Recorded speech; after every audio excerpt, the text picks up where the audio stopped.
This is Women in Linux. Welcome to the Women in Linux podcast, exposing women to information and careers in technology. Thank you for joining us today, Denise Barreto. We're starting here with our community leadership and entrepreneurship podcast. And today with us is with Denise Barreto, as I said before. She's an entrepreneur, author, and a TEDx speaker for the 21st Century Voice of Leadership. With over 20 years of marketing experience across multiple industries, Denise is the founder and managing partner of Relationships Matters Now, a strategic business consultant firm based out of Chicago. Go Chicago. Denise and her firm serves businesses of all sizes, nonprofit and government agencies who want to better leverage their relationships to grow their bottom line through strategic planning, HR system infrastructure, organizational leadership, and development and inclusion and diversity. All right, so let's get started. Your background, 20 years of marketing experience. So 20 years of marketing experience and also starting your business, how did the two collab for you? How did they work out for you with starting your business? Your 20 years of marketing experience and starting your business, how did the two mesh for you? Well, I always say that my experience led me to the business. Essentially, as a Black woman in marketing, that is an area and a space in corporate America where we do have a voice, and we do tend to end up in PR and marketing and things like that. However, the industries that I picked early on were kind of male-dominated industries, and so while in other consumer packaged goods and other industries, you saw a lot of Black women. I, like you, often saw myself being the only woman, sometimes definitely being the only Black woman, and that's rough. And I literally spent 19 years, almost 20 years, making people lots of money, hitting and exceeding my goals, but I never could get the promotions or get the jobs that I wanted. I won't say that. I don't know what drove that, but I know I wasn't going to keep doing it. And so at one point, I had run for public office as a way to use some talents that I wasn't getting to use at work. And right away, I saw an opportunity to build a business because, when you're in local government, you really get to see how it's run. I think most people would be shocked and surprised at how local governments run. And as a person who had all that experience in corporate America, I was like, oh my gosh, this is a business opportunity, and I was able to, kind of convert it and leverage that. So my marketing career absolutely, opened the door for my business. And then, of course, marketing is absolutely a tool that you need as a business, and especially as a new business. So having that kind of in the bag as my bag of tricks was really helpful. Right, and you mentioned like being the only one sometimes in a room, on a webinar, on a conference call, whatever you want, however you want to slice and dice it. There's a set of I don't want to say fear. But it's not fear. It's like it's a certain attitude. I think you have to have when you go into those type of situations. And I know with your marketing background, you say care more, fear less. Did you have the attitude when you walked in the door? Because I've been in the field, and I oftentimes am the only one. It's just like, yep, I know I'm the only one, so here it is. You just got to do what you got to do. So yeah, I agree. And I think, it's funny, the care more, fear less is actually, I just consider that part of my DNA. I've always been a person who, and I don't know if you got to hear my TED Talk, but what I talked about was, when you care more about what it is you're trying to do, then you do fear less what the consequences might be. And so, for example, I care more about doing the right thing. I care more about people. And so I fear less critiques that I might get or criticisms or reactions. And it's funny because I obviously have to manage that, but I'm one of those people. I'm irresistible to some people, or I repulse you. There's no in between with me. So when you talk about being an only in some of those situations, I found it best to just be myself and not really care or give a damn if people liked it or not, because the reality was, I only had a 50-50 shot anyhow of you liking me, so I may as well be doing, doing myself and being authentic and bringing my best self to bear. Right, and I agree with that. And a lot of people ask me all the time, like, do you ever get tired of that? And it's the fact of, I'm kind of numb to it, I guess you could say, because I'm like, I can only do so much to help change it, right? And I can show you how to change it. I can show different people where to get change it. But if nobody is going to jump on either one of them, then guess what? It's just not going to change, right? So I agree. Like, you do have to be your authentic self, but you also, I still think it takes, like, you be your authentic self and you have to push. You know what I mean? Like, like I'm, when I say something, I'm not saying anything just to, like, for it to roll off your back. No, did you hear me? No, you didn't hear me? Okay, let's try this one again. I didn't say it right the first time, right? You know what I mean? Like, I got to reiterate a different way. Maybe you didn't understand it the first time. Well, I agree with that. Yeah, I like that. Feel more fearless. And then with that, over time, you built relationships and so forth. And when I say so forth, I mean you have relationships that you keep that are personal to you, and then some relationships are just business, and some relationships you're like, okay, we already know what it is when I talk to you, right? We're gonna do this business and then we're done. Like, it's not really. I want them to be personal, but sometimes I don't have those. How have you built your relationships with a care more and fear less type of mantra? Well, it's interesting. First of all, I believe that nothing good is accomplished without healthy, vibrant relationships between humans. So that's, at the core of why I believe relationships matter, why I named my company what I named it. And I think when I think about cultivating relationships, actually the very first thing I like to say is I like people to be real, right? Like, have a full 100% acceptance of who you are and the confidence in that, flaws and all. And I say that because recognizing, what you're good at and recognizing where you have opportunities, that helps you bring the right people into your life to complement you. So, I don't hang out with a lot of strong type A, I'm a Enneagram type 8. I'm not necessarily an extrovert, but anything that talks about a charger or driver. Well, I don't hang out with a bunch of chargers and drivers all the time, right? Because the reality is I cultivate relationships with folks that kind of have some of the things I don't have. So first of all, being real is important, and being consistent. And then I think communication. I mean, again, yes, I do have some friends that are similar to me, but I think we at different times we hold different roles in the relationship, right? There are some seasons of life, and that same thing goes for clients, right? Like, I think I look at my client base. Yes, a great deal of my clients have a similar drive and have a similar personality to me, but I also have a lot of clients who have a very different temperament than me.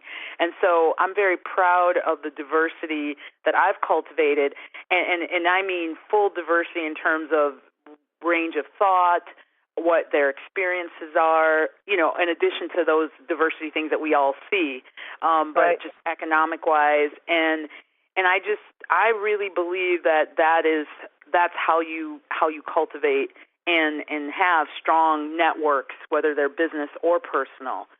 Everybody has different talents, and I always, what I always say, I liken it to a party.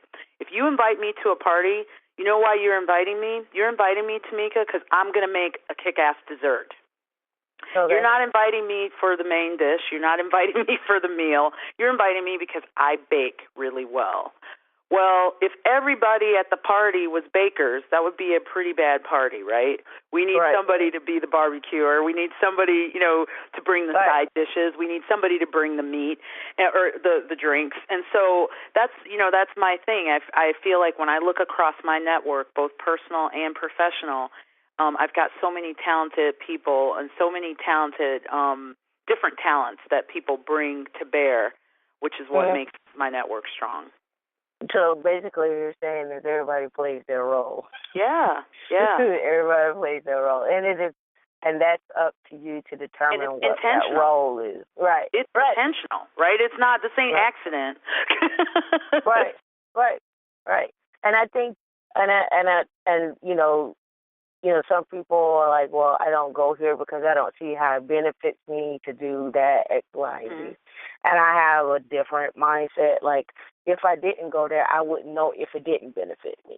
Correct. Right. Yeah. So I have to. I try to dip my toe into every single thing. And is that a good thing? Sometimes. Is it a bad thing? Sometimes. But I wouldn't know if it was bad if I didn't try. If I didn't try to be intentional about dipping my toe into that pot in order to see what I'm going to get out of it. And it doesn't have to be something where it's monetary or anything. It could be just a relationship. It could be an idea that I get back out of it, or it could be a great relationship where I meet with somebody or a group of people or what have you. But I always say just give, anything. I try. My mantra is make yourself uncomfortable, because when you get uncomfortable, that's when you start to build relationships with people, because you step outside of your own comfort zone. And that's something I kind of take with me everywhere I go, and I try to tell people. And now you build these relationships now you have to sustain them. Or how do you keep the relationship, I guess, vibrant and new? Like, how do you not cultivate it, but how do you maintain it after you've gotten this relationship, when you're talking about relationships with your clients? Like, maintaining that, I guess, that happy medium where you both are satisfied with each other.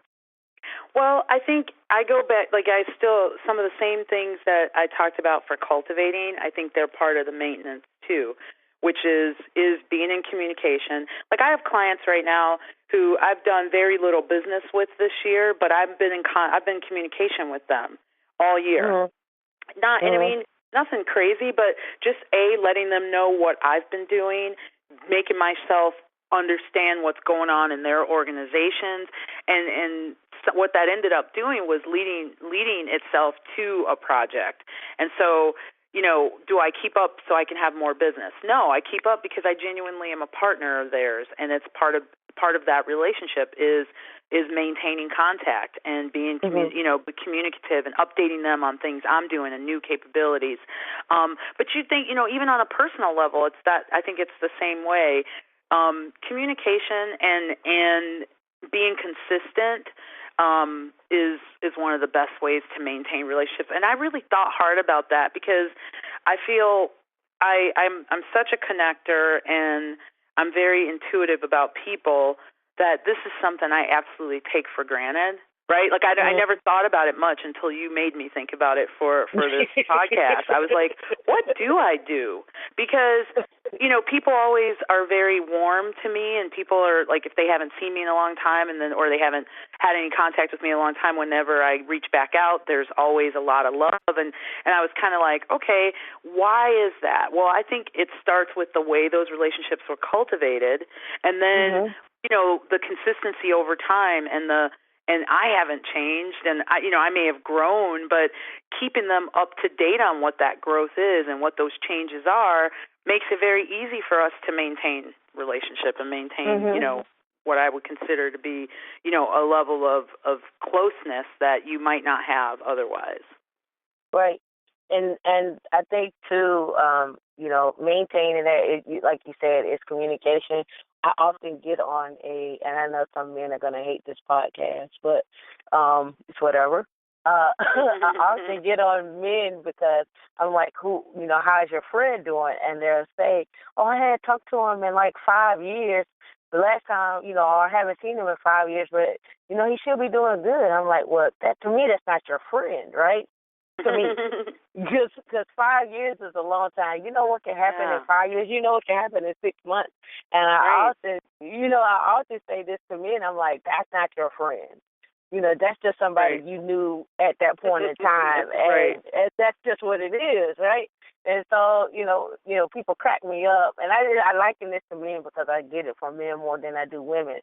And they're like, well, we just pick up like we never left off. I was like, no, you pick up like you never left off, because to me, it becomes part of the act because you're used to doing it. So it's part of the not necessarily that there's connection. Yeah. Right. So it's like, to me, it's like how do you call that your friend? And that's just me. So when I'm talking about this, I liken this to business relationships as well too. You want to have good business relationship. I can't be your, supporting you in your business and I don't keep in contact with you. Correct. When like I can't, I don't know that you're over here doing this, but now this has become a failure for you. Now I have to come in and play cleanup for that. But if I would have known ahead of time, I could have been a little bit more prepared for that. I mean, granted, you charge more money for it, but it's still that relationship. You still want to have that relationship, even if you go off on a tangent that you think that you shouldn't know about. I still should know about it because that's a healthy relationship. You can at least be thinking about, well, maybe that's something we can do. Maybe that's something we should be looking at. Or, maybe we may get somebody to help us out with it. Or maybe I can refer you to somebody that actually can help you with that. Building those relationships. Exactly. And it's being a resource, right? Not you're beyond what it is you provide to them. Like for a lot of my clients, yes, I do org development, leader development, and inclusion and diversity strategy, but they also just see me as a partner in their business. And so, like you just said, it's whether it's referrals for other things or, there's some things that are in my capability that we were never doing, but if I'm in contact with my client and talking to them on a regular basis, guess what? Those are opportunities for me to be a bigger resource than I currently am by extension of my network or by extension of other talents that I don't normally activate for them. You're listening to Women in Linux. And so you developed your business out of your marketing skills, taking your marketing skills and becoming an entrepreneur. So now here's the real questions now.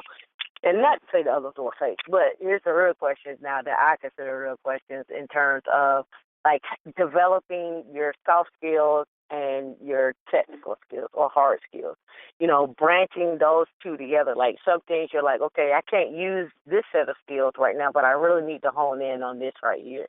How did you make that leap to become an entrepreneur and then having to start the business and go get funding and then having to get people on board to build your team and just the whole idea of being an entrepreneur?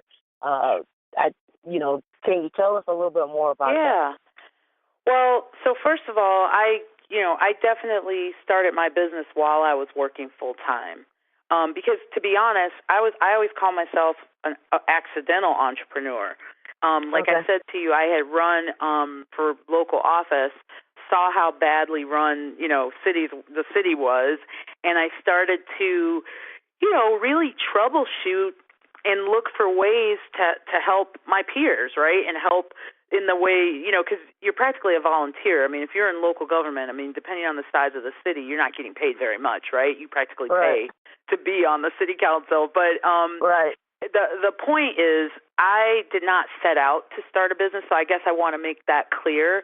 I did not say one day I'm going to quit my job and start a business. What happened was I ran for office, started to do some work as a volunteer, and literally was speaking at a conference about activating volunteers and getting the most out of your government. And somebody asked me, hey, do you consult? And I'll never forget, my first reaction was like, yeah. Like, even though I didn't, I had no clients, but it was like somebody had walked up to me after I spoke, and this was, I think, the second or third conference I'd spoken at, and they were like, do you consult? Could you help me in my government agency? And I didn't even hesitate. I was like, yeah. And then, of course, I got home and I'm like, holy hell, what am I going to do? I've never done this. What do I do? And I pulled together, kind of that very first program, and it was a customer service program for a park district in the northwest suburbs of Chicago. And I'll never forget, as I was walking them through, quote unquote, my process that I didn't have, I was, but let me tell you something, that same process I do now to this day. So it was very instinctual, and I built it based on what I felt like the need of that particular agency was, and I built it based on what were some of the best things in all those 20 years that I worked for other people and leveraged teams and motivated people and influenced people. I took the best of all of that time and I put it in a formula, and that's my engage, collaborate, lead. And that's the way that I go into organizations. And sometimes they're government agencies that are very slow. Sometimes I go into corporations where they move a little faster. And ironically, government agencies, I get like the business with them, the business cycles are much shorter than the corporate business cycles. Even though corporate moves faster, it takes a longer time to get going. But then once you get going, things move fast. Government, they're very quick to make decisions, but it takes a long time to drive change in government. So it's a very interesting dichotomy there. It is. I can attest to that. Both sides. I do both, or I've done both, and it's hard to get the change going, and not even just at the bottom level, at the top level as well too. Just throughout, It's almost like even if you start at the bottom, there's still going to be some type of stoppage as it works its way up. And if you start at the top, there's still some stoppage when you get to the middle. It's almost like you gotta fight the middle in order so that it can go both ways. Like maybe change the middle first, and then I'll push it down and push it up. Maybe we can get it to work. But I understand exactly what you're saying. And with walking in and setting these. Setting the engaging part, which I'm sure can be a daunting task. Like, what's your initial step? You're walking in. You want to set up your the environment, and put forth, I guess the plan of what you're attempting to do. How do you get people to engage and collaborate?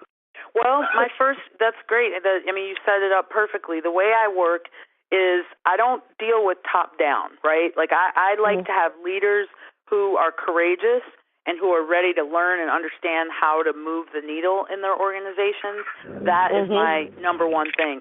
And so when I talk to leaders, I say to them, you have to be willing to learn what you don't know right now. And so when my engage step is all about engaging people and getting them to connect their story, their personal story or their personal talents to the talents or the story of the organization. So when you think about it, people a lot of times they go to work and they just go unconsciously blindly in, right? And they do whatever it is they do, and they don't always understand how what they do affects what the company does, right? They see themselves a lot of times as just a cog. Well, my methodology of engage, collaborate, lead totally blows that up, because it's all about whatever the quote-unquote problem is or whatever it is we're trying to solve for. I believe, and I always say, I need to talk to as many people in your organization as possible to get intel on how to solve this, because chances are the answer is within the organization. So that's the engage part is all about, like, I do a lot of facilitation of, town halls and focus groups and interviews. And the whole point of that is to get the intel we need to be able to drive lasting change. So that's the engage. And then the collaborate part is where, after you've got people kind of understanding their role, understanding how their talents impact, then you get them to take ownership in co-creating whatever the solution is. So I don't have a formula in my pocket of, hey, this is how we do a customer service program in a park district. Now, do they end up looking similar? Heck yeah, because the bottom line is, they are all in the same business. But when you do it from an engage, collaborate, lead standpoint, where the people in that park district help contribute to whatever policies or whatever things we're putting in place, all of a sudden, they are engaged in it and they have ownership in it, and then that leads to the leadership part, is making everybody in an organization a leader. Right now, in a lot of organizations, people see the leaders, right, as the people who, who lead people or managers. Yeah. Well, but everybody's a leader, because even if you only lead a process, you're leading something. If you're only leading yourself and the processes you manage, you're leading something. And so that idea of engagement, collaboration, leading to leadership, people don't have a choice once we've, it's kind of like you can't unsee something, right? Like once you see it, you can't unsee it. Well, once you get people to take ownership in the direction of the company and take ownership in what the goals are and what we're all trying to accomplish together, they don't get to go back and do nothing, right? They have to go and do something to be a part of driving that forward. So my methodology, and I started that with the very first customer I had. When they asked me, hey, we want a customer service program, I didn't have a customer service program in a briefcase or anything like that. I was like, okay, let's go build it together. And that is absolutely the way that I do all of my work. Now, I do a lot of inclusion and diversity work, which means, there are some, we do have to talk about, oppression. We have to talk about equity. We have to talk about racism and unconscious bias. We have to talk about some things, but understanding how those things live within an organization, that is particular. That is not, you can't just come in and say, well, I've done diversity in other government agencies, so I know what your issues are here. No, my engage, collaborate, lead ensures that whatever we do it together, and we do it based on the needs of the organization and the culture of the organization and where the organization is in their current journey. Someone will call me anytime. I'll get a lot of people say, oh, my God, we want to do diversity and inclusion. And I say one of the first things I want to do is talk to your people about what do they know about diversity.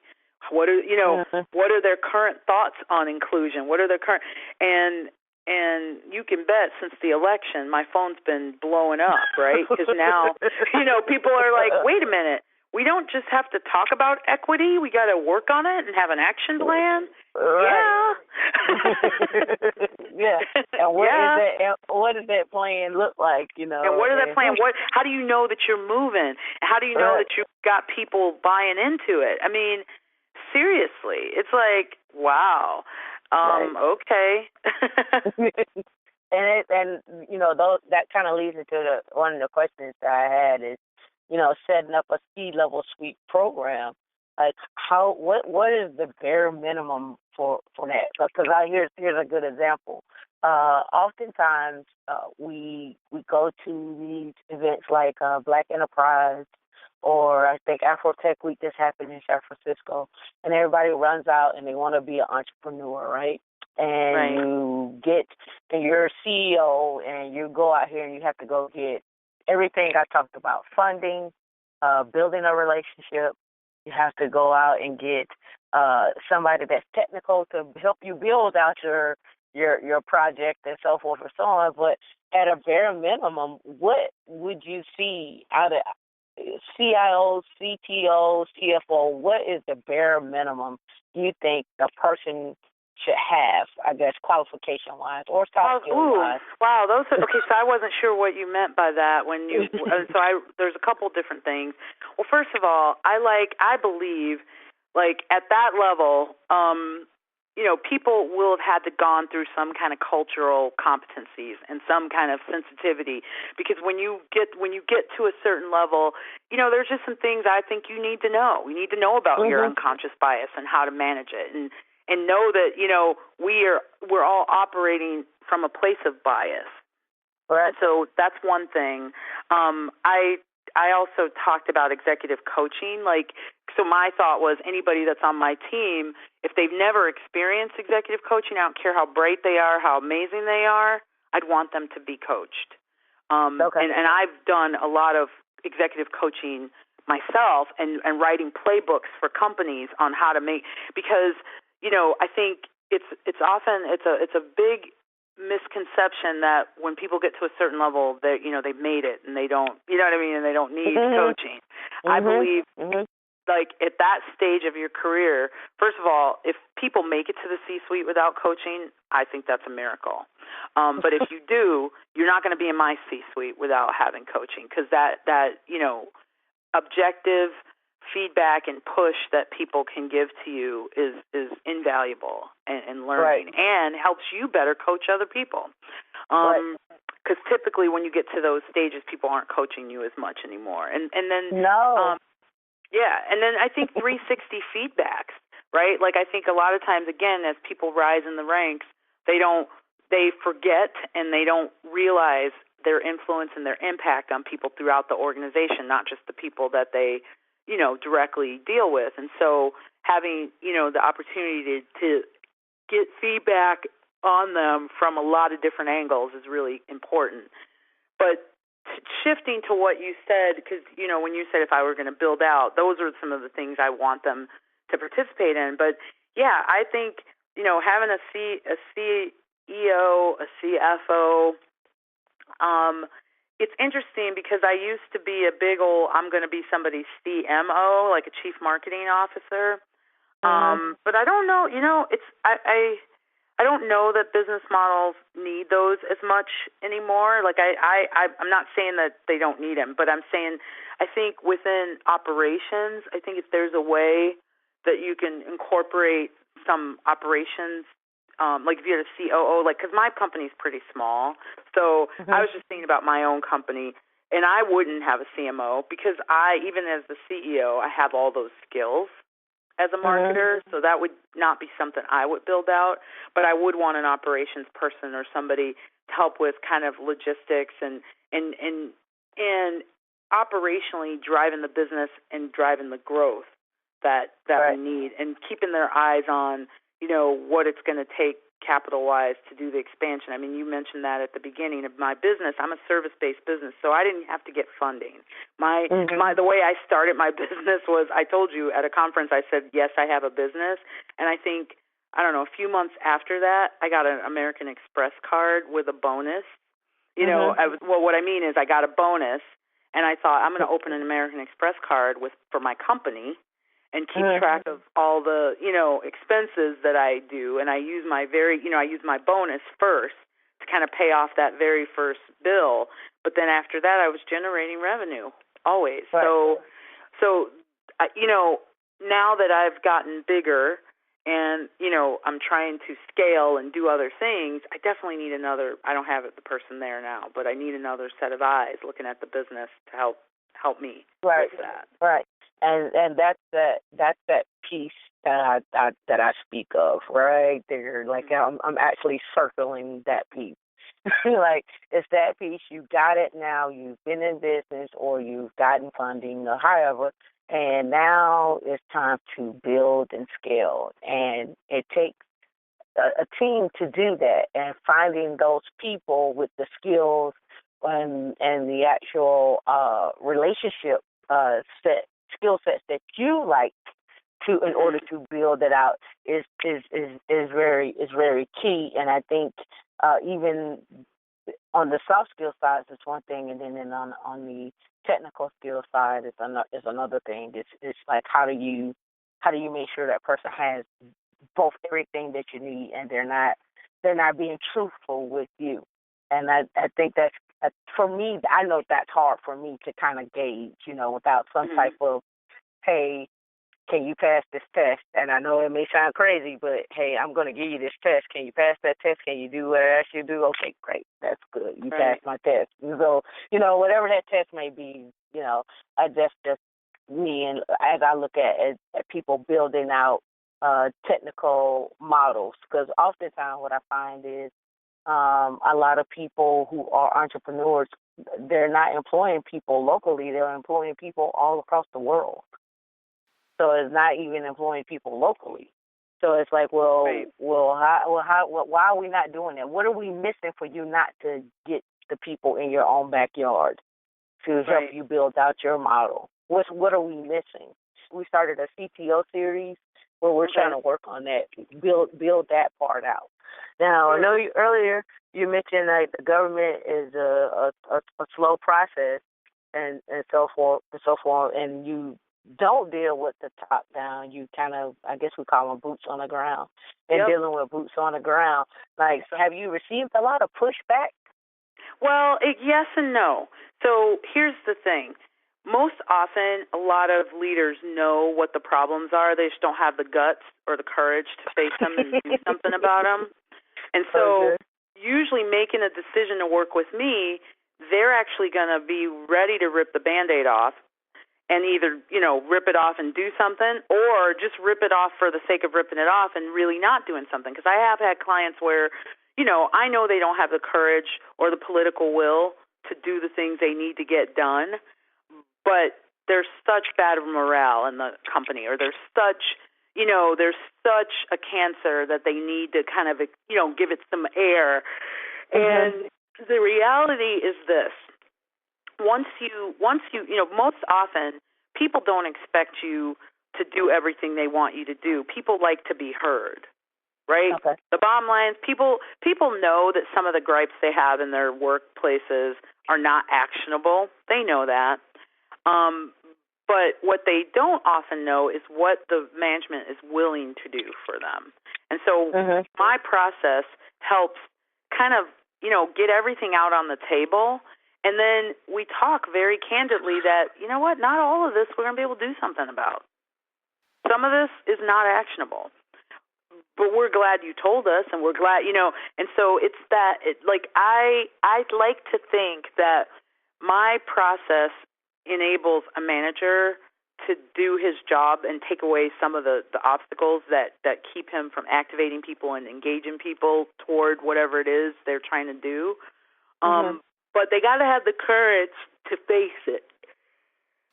And I got to tell you, not everybody does.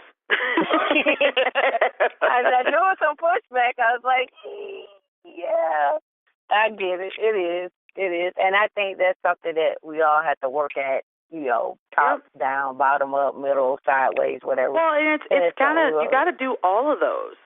You know what I mean? Like you have to, get the bottom. I feel like you got to get the boots on the ground. Like to get, middle management is like, that's the log jam in the world, right? Because they manage up and they manage down. They're often, there's so many middle managers. There's only so many people at the top. So most of the middle managers know they're never going to get there. Right. And so, good, bad, or indifferent, keeping those people motivated and keeping those people engaged and growing and understanding how they can grow without necessarily getting a promotion, those are the things that you have to master, right? To make your organization stronger. Right. And then within that, I often look at how can I do team building. Like oftentimes, working in IT, it's like we're gonna go to the beer spot and have pizza. We're gonna go again to the beer spot and have more pizza. You know what I mean? That's the team building event. Or it might be we're gonna go paintball, and I'm like, paintball is cool to the point where you start getting hit with the paintball. Right. It's cool enough to that point. So. Building a community or building even friendships too. That's team building as well too. Yeah. What type of team building events would you suggest? Now that we're talking about diversity and inclusion and being truthful with each other, what kind of events could one do that kind of that's inclusive to all? Well, one of the things I thought about this too. I think I like to do any kind of events that allow people to see each other in a different light. So it's interesting that you said something about going and getting a beer. That was never one of my things I like to do. And I'll tell you why. One, I'm a cheap bastard, right? I just can't be spending $8 on a beer in public when, you know what I mean? I could get a whole six-pack. Like, yeah, like and I don't drink beer, so whatever the equivalent is, right? Like, you know, giving me a cocktail for $14 when I know, you know, I could buy the whole bottle of vodka for $17. Like, I'm that girl. I'm that woman. Right. So drinking, you know, and it's funny because I think that's probably why my corporate America, like now that I'm saying this out loud, that's probably why my corporate America career kind of stalled. Because I was never one to go get a drink, right? That just wasn't my thing. But what I would do with my teams was I would take us to go do an activity together, right? Like, so whether it was bowling or now drinking might be part of that, but what I always, for me, team building was always about how do we get to see each other and interact with each other in a different way. Because the reality is when you work with people, like my team right now, I have a web guy, I've got a copywriter, and I've got another consultant. That's my team. So the interesting thing is that's how we interact with each other, right? Steve's my copy guy. You know, Chris is my web guy, my design guy, and then Shantae is my consultant.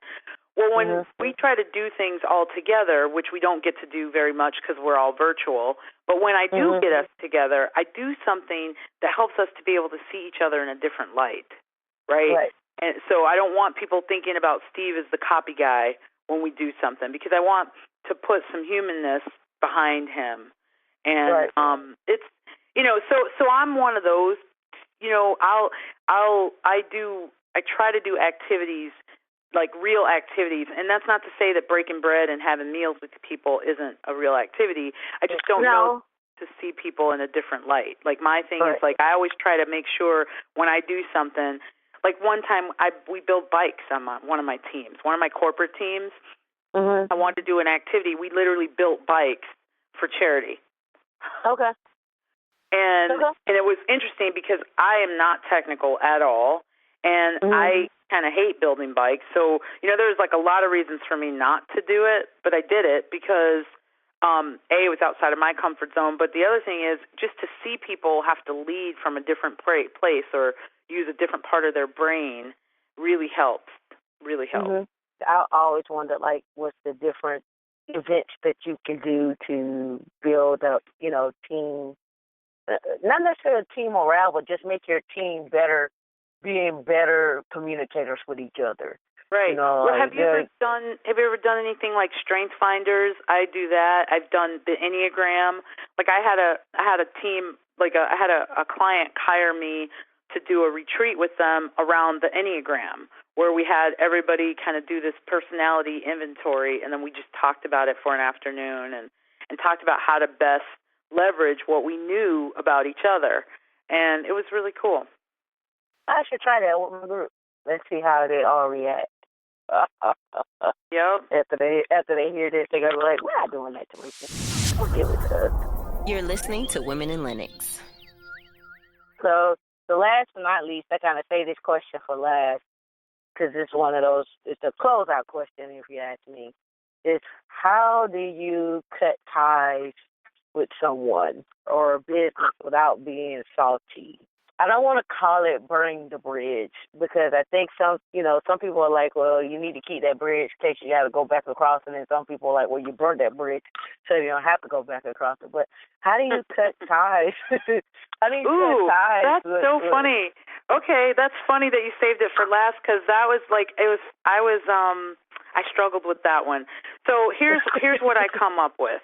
Whenever a relationship encroaches or disrespects who you are on a consistent basis, that's when you have to cut ties. Okay. So the answer to that, though, is different for individual people, right? Because what's the time frame and what's consistent, right? Like, you know what I mean?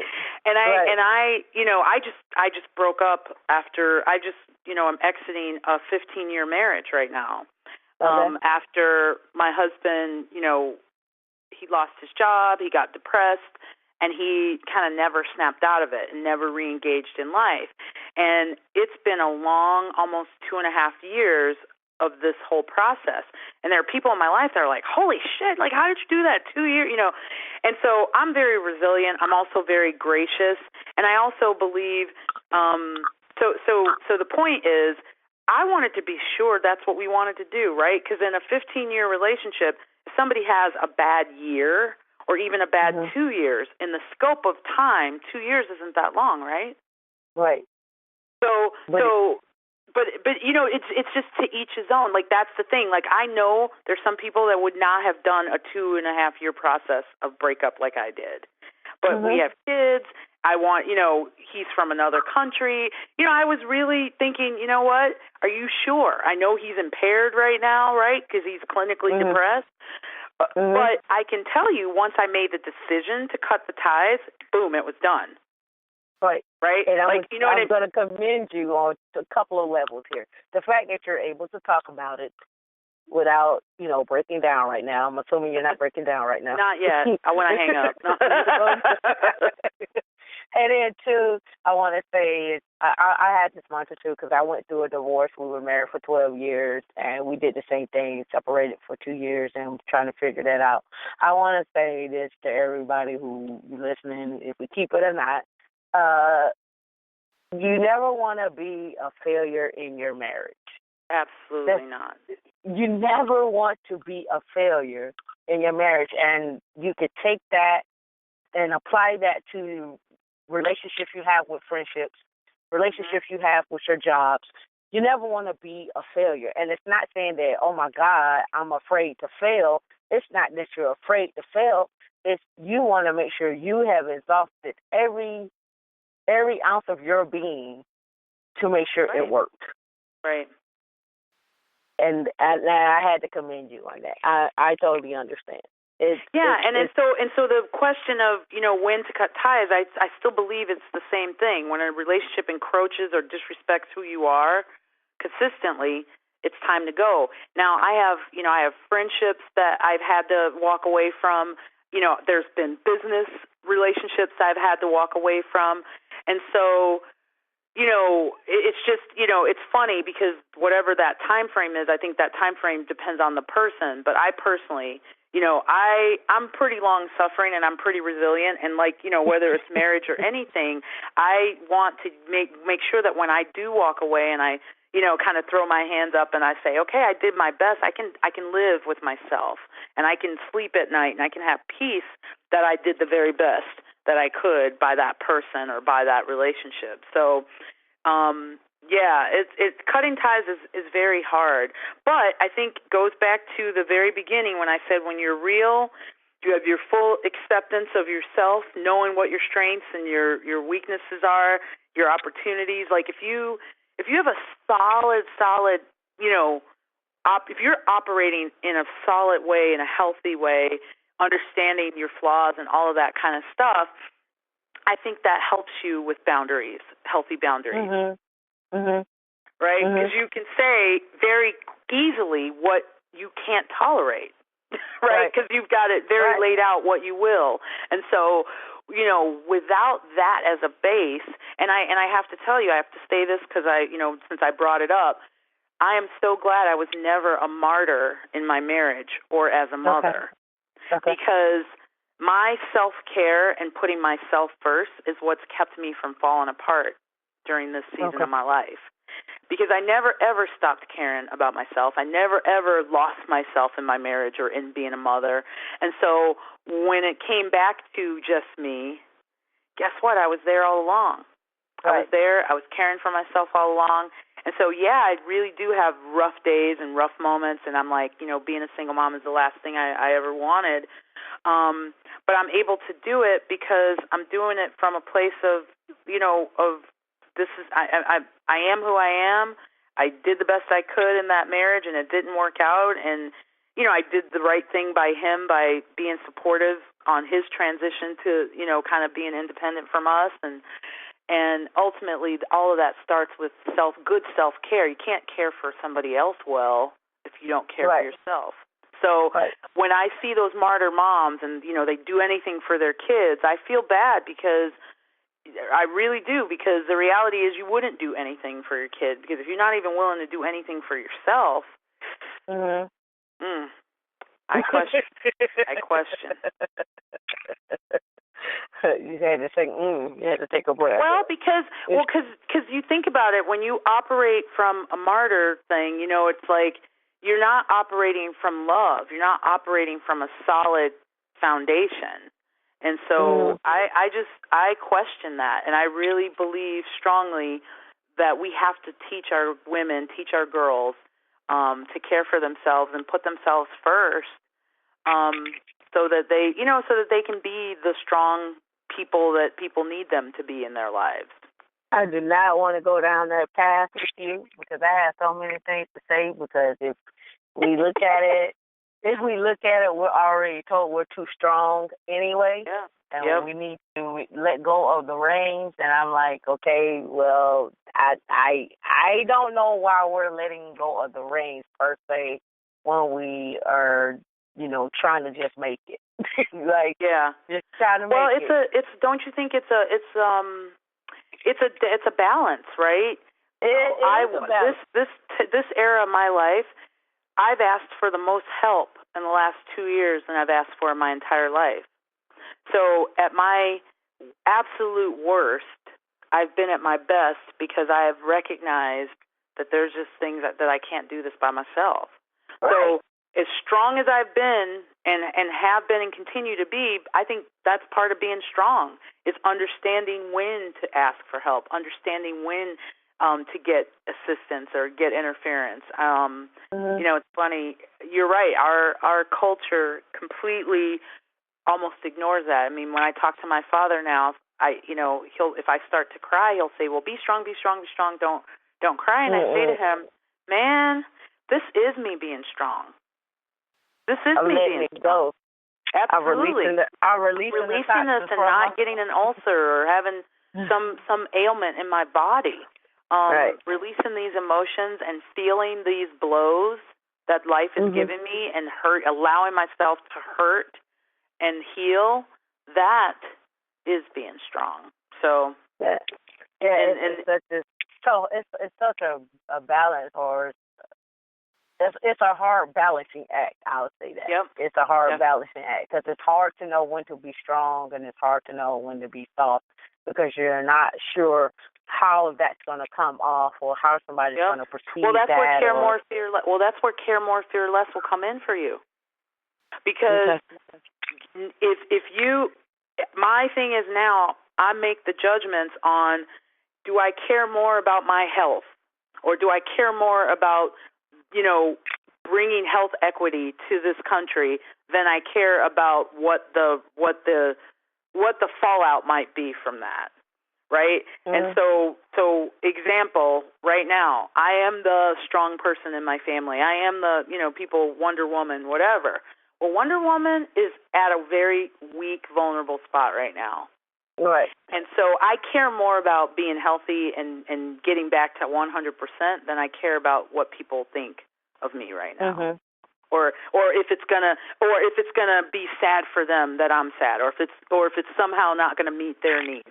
I care more about my own well-being than I fear what the consequences of that. And that's my thing. Care More, Fear Less will help you when you get to those moments where you're fearing and you're saying, well, it's a balance because whatever that because is, that's fear, which isn't necessarily real, right? It's a lot of the shit that we fear, we're conditioned to feel that way. And that's one thing I learned, too, in the last couple of years.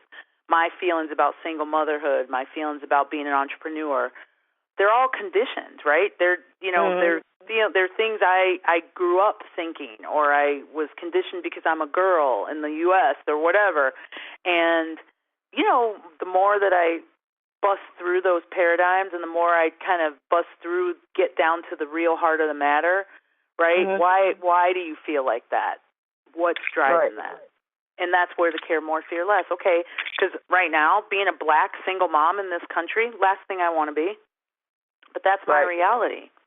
And so at the moment, I have to push through what I perceive to be judgment looks at me and my kids. Or, you know what I mean? And I have to do more and care more about us being healthy and moving forward without their father.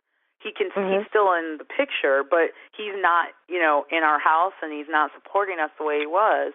Well, I got to care more about what the well-being of my family, then I fear what the world might be thinking of us or looking at us and thinking. So that's it. That's your 20 cents. I ain't gonna say 2. I'm gonna say 20 cents. Thank you. I'm glad it was like worth about 18 cents more than normal. And I'm terrible at math, so the fact that I got that, woo! That's your 20 cents. Yeah, it was 20. I'm like, ooh, 18. I got that one. So on this outro, and we call it the shameless plug, you get to plug whoever you want, whatever you want, how you feeling, word of the day, what have you, your company. You know, we open up the floor for you for whatever it is that you want to shameless plug. Go. Well, I think I'm going to shamelessly plug an artist friend of mine. Her name is Addie Nieves, and she's based out of the Bay Area. She is a Black, strong, amazing woman. Her mom. You guys can go follow her on Instagram at Addie B Paints, and she just brings to. I'm wearing a T-shirt of hers right now that has a silhouette of a woman with an afro, and she just brings to life a lot of imagery for us. So go check her out. What is her Instagram? You said ATTIE. Yeah. Okay. Sorry. It's at Addie, and it's ADDY. B is in boy. Paints. I'm just double checking that, but I'm pretty positive because I looked at. Yeah. Oh, sorry. It's Addie B Art. There it is. Okay. ADDYEB Art. And you won't be able to miss her because she's got some dreads in her in her profile picture. We will make sure we get Addie on follow from Women in Linux and from our own personal accounts. We'll make sure that all your social media gets out. I want to say thank you for the talk on relationships, government, and community building. I want to wish you not good luck, but happiness on your journey, new, found, and old, because some things are going to come back that are old, and you're like, I thought I buried that. So I commend you on your success and your article on American Express. Make sure we get your TEDx talk out there and go from there. We do appreciate you at Women in Linux. Oh, thanks for having me. Thank you for tuning in to the Women in Linux podcast. Women in Linux is a 501c3 not-for-profit organization created to get women involved in the field of IT using Linux as a foundation. You can connect with Women in Linux through social media at Women in Linux on Twitter, Facebook, LinkedIn, and Instagram. To join weekly meetups, go to meetups.com/Women in Linux. For more information and to connect with Women in Linux, go to www.womeninlinux.com.